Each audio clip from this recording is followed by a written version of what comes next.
welcome your moderator tonight, Aaron Stewart on, and the incomparable Adrian Lyne.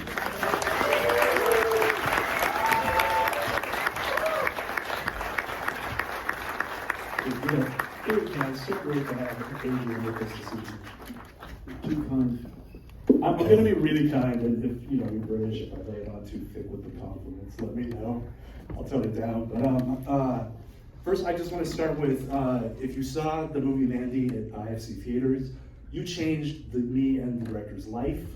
We got a 14-week theatrical run because of this gator. So just thank you, and just keep supporting cinema. And now we get to have Adrian here to talk about this movie.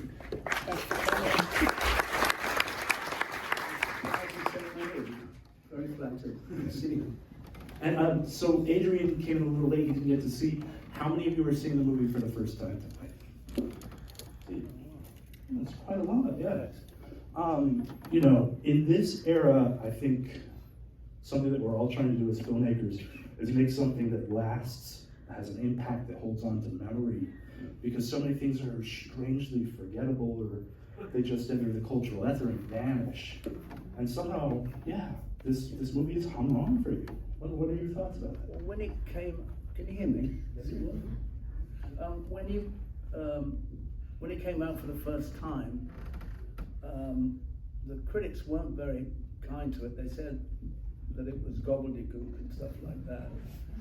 And I think that maybe you have to see the movie twice to sort of understand it, but because obviously it's about a man that's dying in Vietnam, and he remembers his marriage with Sarah and his son who got killed, but he also imagines a relationship with Jessie that he obviously doesn't actually have. So that's a lot to take in, I think, in one go. But I'm pleased because people obviously did see it more than once, and it seems to have stuck with them. And I'm pleased that there's people who haven't seen it before who saw it this time. I'm going to give a little introduction. You can correct me if I did it totally wrong.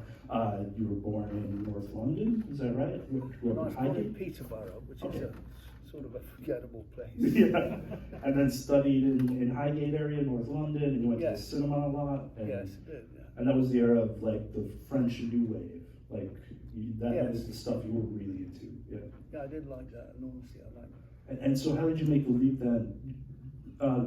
He's a contemporary of Ridley Scott. I think he's a friend of yours. Yes. Alan Parker. And Tony Scott, another. And how did you make the leap then from just being a lover of cinema to directing in Britain commercials, which was this route for this generation of filmmakers in your period? Well, I had a very inglorious year as an accountant. I was quite hopeless at. And I used to play the trumpet. That was something I was really sort of excited about, more than accountancy. But the guy in the accountant's firm said to me, because I said, I don't know what I'm going to do. I don't know. He said, if you don't know what you're going to do, you should go to an advertising agency, because there's so many different things to do there. Work in television or in art or whatever. So I went there, and I watched people like John Schlesinger shooting cigarette commercials on them, and eventually somebody gave me the chance, and I hadn't got the slightest idea what I was doing, and really horrified by it, and eventually, sort of gradually, I'm still learning. Gradually learned how to do it, I guess. But there's these things, so this is where I'm going to get into the complimentary part. I don't need to embarrass you. Hallmarks of your work. One of them, I think that is just super underrated about you. I want to say too, I want to give some context that just before this movie, Adrian had directed the movie Fatal Attraction, which I was a kid when it came out, so I didn't get to see it then. But it was, I remember as a child, was such a cultural footprint zeitgeist movie. I mean, SNL had sketches about it. You were nominated for Best Director at the Oscars, along with your performers. You made this tremendous, hit, so you had some cachet. to spend on something, and the choice was this. But what I'm really interested in is all of your work, performance, actors. I feel they give some of their best, most vulnerable, unguarded performances. I mean, this movie has a murderer's row of great actors, all doing some of, I think, their career best work. Tim Robbins was really known for comedies up until this movie. And where did you get this interest in dramaturgy and communicating with actors and facilitating this sense? I feel when I watch your movies, I'm getting to see a really secret side of people. And that's part of the story, you know? Well, Paramount were going to make the movie. Is this thing on? Yes. Is it on? Yes. Oh, okay. Quiet. Can I turn it? No, I just Oh, that's all right. Yeah, that's great. Sorry. Just right. Yes, Paramount were going to make it because I'd done, as you said, Fatal Attraction with them, and then they sort of chickened out right at the last minute. So I made it at this company called Carolco. And I talked about the movie. I talked about the movie with Bruce Rubin, who was the writer. I talked to him about it for a year, literally a year. We just sort of sat and talked about the thing. And his idea of it was very different from mine. He saw it in a sort of Judeo-Christian sort of way, you know, where heaven was sunbeams and clouds and a marvelous staircase going up. And I used to sort of kid him. I'd say this is a sort of Liberace version. and I thought that if you, for example, if you did demons with like the guy with the pitchfork and the tail and you know, like that, either they'd laugh or they'd seen it before, so it wouldn't be frightening. So with this, I tried to do it sort of flesh-based. There was a horrendous, it was a drug called thalidomide that was used, I think, in the 50s, and it brought about terrible distortions of people's bodies, you know, like tiny hands and awful. So I tried to base it sort of on that, and you know, so it was flesh-based, and so you couldn't reject it because you hadn't seen it before, and it was really frightening. And also, I wanted it to be sort of murky, and I looked at the paintings of Francis Bacon, for example, where it's sort of blurred and smudged, and you feel that there's awful things going on underneath where you can't see it. And so I tried to do that with this, you know, with the blurry stuff and where I shot like at 4 frames to get that was hilarious actually. I would get the actors to sort of move around like this, and we were shooting at 4 frames, and it was quite often it was absurd at a second, but it worked at half a second or a quarter of a second. It was so the whole thing was sort of hit and miss like that, and I didn't want to do any of the special effects afterwards. I wanted to do it in the camera, you know, and so it was very much trial and error and hit and miss. I mean, for example, in the subway at the beginning, there's the homeless guy lying there, and there's this sort of thing appears that looks a bit like a penis, and it didn't work when it sort of came out. I don't know whether you remember this, you know, but when it came out like that, it was silly, and it almost looked like an erection. It was daft. But when you reversed it, it became like a furtive thing, you know, this thing curling away, and you couldn't get a hook on it. You couldn't sort of really, you just didn't know what it was. So I did that really. I did, as I say, it was very much trial and error. You know, sometimes it worked, sometimes. And not to see enough of it. You're always to hopefully let the audience want more rather than giving them too much. Because if there's too much, then there's no mystery, then there's no fear, there's no, you know, nothing well, just that, there's no mystery. And then they bring their imagination to complete. Yes, exactly, Yeah, yeah. because the imagination is gonna be better than anything I can do. That's the truth, you know. Yeah, and so when you're talking about you shooting it, it's kind of silly on set, but then you get down to 8, 12 frames, you're talking about the editing. Once you were in editing, you'd see. No, this was shooting at 4 frames. yeah. I said, Oh, rather than shooting at 24 frames, shooting at 4 frames. And then, So yeah, it's it like speeds a- up. And, I mean, there was a very macabre photographer called Joel Peter Witkin, who did, and he did a marvelous image, which I used actually in the film of a man without any legs, just a trunk basically, sitting on a sort of iron bed, if you like, and he had a sort of mask on, but what was interesting was it was blurred like that. This was a picture, you know, it wasn't a movie.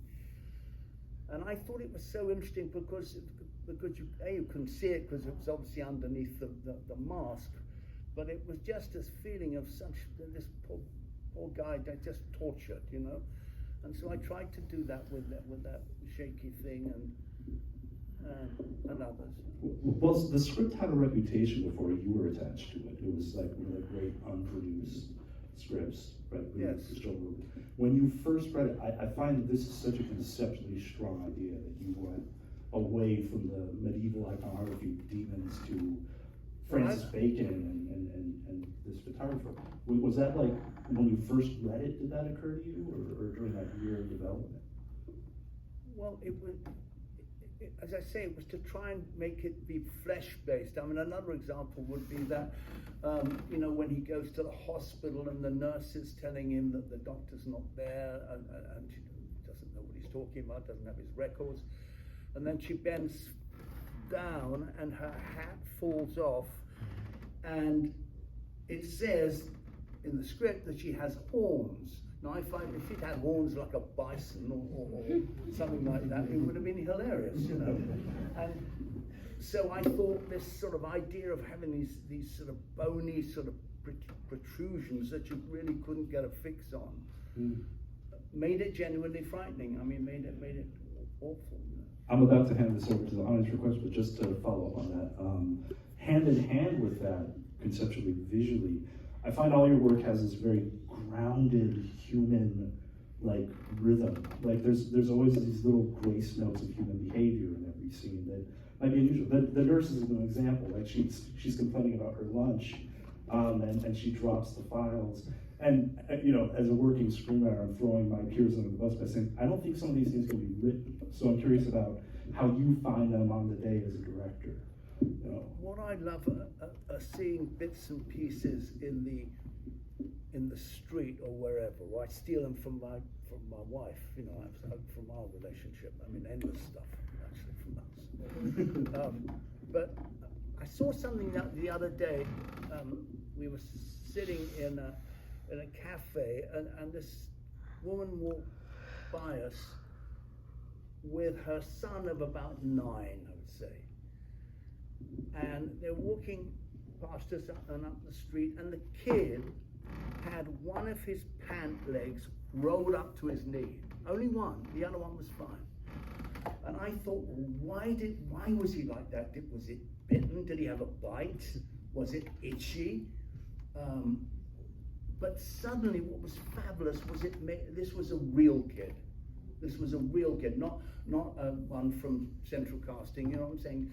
And so I'm going to use that it's only a tiny thing, but I love that those bits of reality that people sort of recognize as being real without sort of knowing quite why. That's fantastic. I mean, I love that stuff. So let's open it up to the audience. Who's got a question? The first hand I saw was back in the corner there. Yeah. I just want to say, first of all, it's one of my favorite movies. It's a genre that Thank you so much. That's lovely. Sometimes, and my biggest question is, it seems to me there's a parallel to the short story of Ambrose Bierce. Yes. And Alfred Bridge. Just wanted to know if you would want to talk about that, discuss that was part of the original script, or as you were saying, that moved on along production. I think that Bruce had that short film, a short story by Ambrose Bierce. It's one of my favorite films. I mean, I think it's just marvelous because it's about a man who's loitering around a bridge in the American Civil War, and he's arrested, and they put the rope around his neck. They're going to hang him, and he gets away. He somehow drops into the river and he swims like a maniac, and he gets back. Eventually gets back to his house, where his wife is, and it's the most marvelous performance because the wife's smile at seeing him again is just extraordinary. And of course, all of this happens. He doesn't get away at all.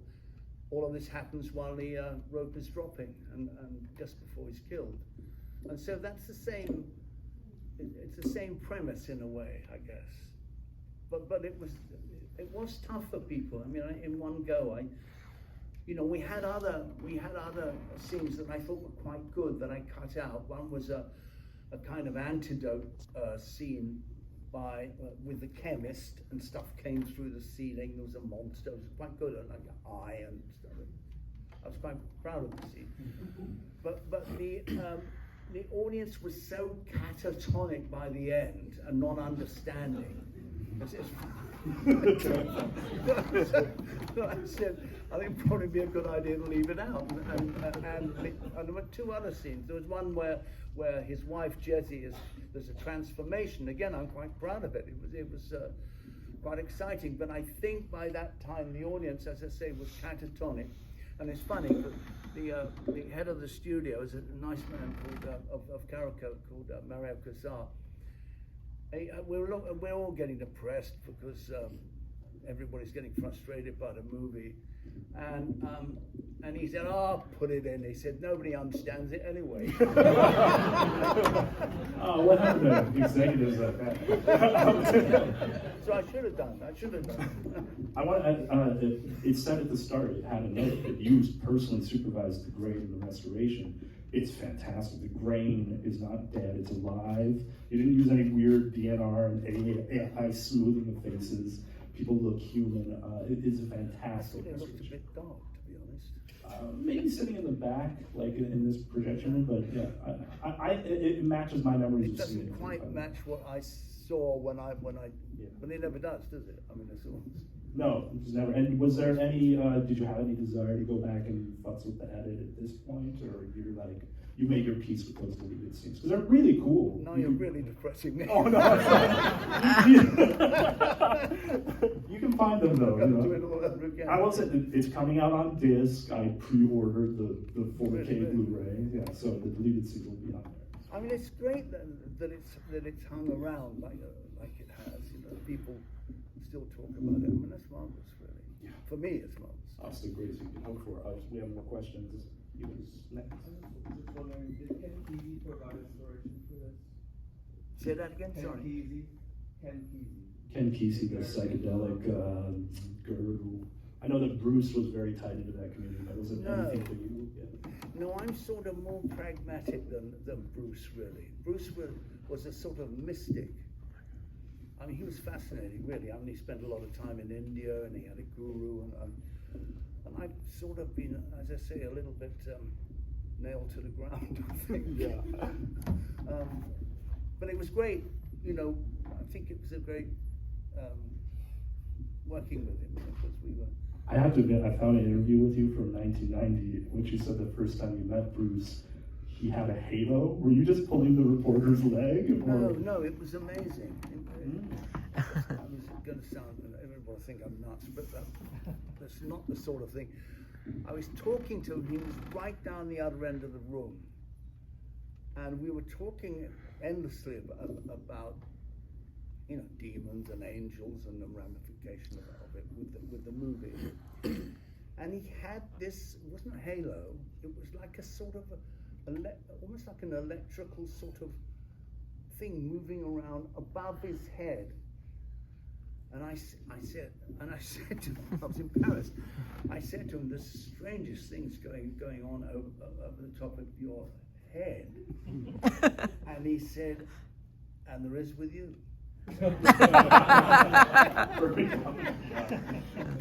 Now I have the worst screenwriter imposter syndrome. No one's ever said you have a halo. It's always well told. But anyway, you were waiting for the question? Yeah, do you think people's frustrations with the movie, like the executives or the critics, was that maybe there was an underlying thing that wasn't being said, that they're just uncomfortable questioning our trust in the government, which has become more timely than ever? Maybe, Yeah. maybe. Okay. Yeah. I hadn't really thought about it. to be honest. Did anybody like explicitly state that, or did it seem like? No, I think a lot of the problem I had really was people understanding it. You know, people, because in one go it's a lot to understand really. Because as I say, his marriage was real. He was dying in Vietnam, and he was imagining while he was dying this relationship with Jessie, you know, in the post office. So that it's tough to sort out the reality from the other. Adrian, do you mind if I ask the audience a question about this? Because I'm just kind of curious about, with modern visual language and literacy, for any of you who saw it for the first time tonight, could you raise your hand if you were confused by it, or did it track really well? Yeah, very, very few people. I think in a weird way, time-wise, Yeah, maybe, yeah.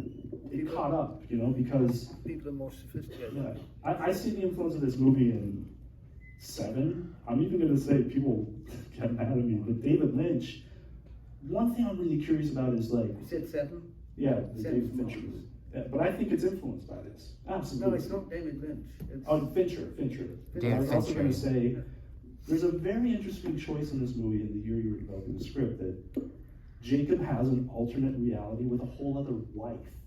Like, there's it's a man imagining on the precipice of Bardo, this in-between limbo state, that he has a whole other life. And then I feel like Lynch in the 90s did a few films, kind of, you know, Lost Highway, where Twin Peaks goes with similar ideas. And then the compression of time, where the start of the film and the end of the film, the 2 hours in between are actually a few minutes, really, playing out this guy's head. That's, you know, Nolan's 10, yeah.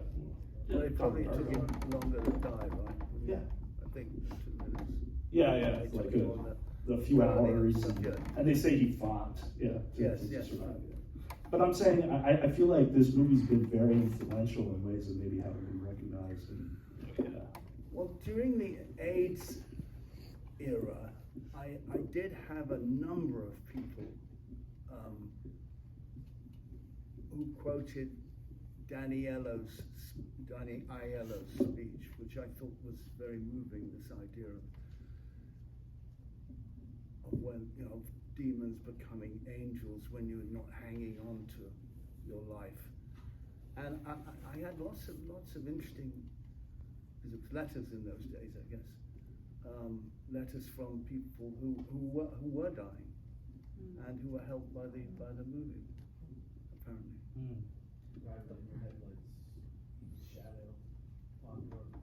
Let's go for one more question. This man in the Twilight Zone, sure. Yes.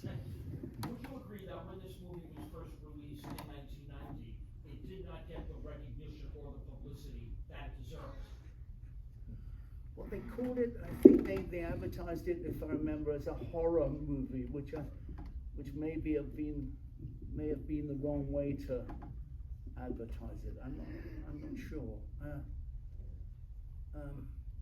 No, I was a bit, I mean, it did all right, but I was a bit disappointed that it didn't do better. And listen, I've always been assassinated by the critics, so I wasn't surprised by that. One more from the audience. Oh, okay, Valerie in the back. Hi, I was in the military for a long time, right? And I did 7 years in the Air Force, and it's funny that the film talks about how the Pentagon denied it, and now the files are public, that did happen. And I'm wondering if there's a level of vindication that you feel now that your film brought light to it, and now the public knows that actually happened. So your film was kind of like a truth sayer sort of thing before the truth actually came out. To be honest, I didn't know it actually had happened.